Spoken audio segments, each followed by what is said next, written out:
In this video, I'm going to be showing you how to uninstall Roblox from the Microsoft Store. Be sure to watch this video until the very end to prevent any mistakes in the process.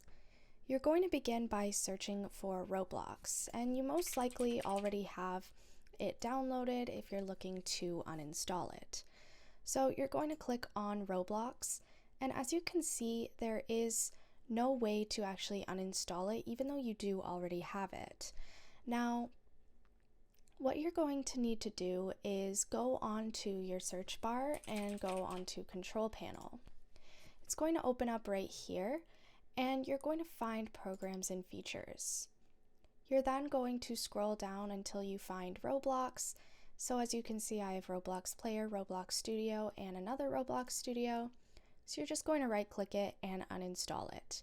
You can do the same for Roblox Studio, and that's really all there is to it. You'll get a confirmation.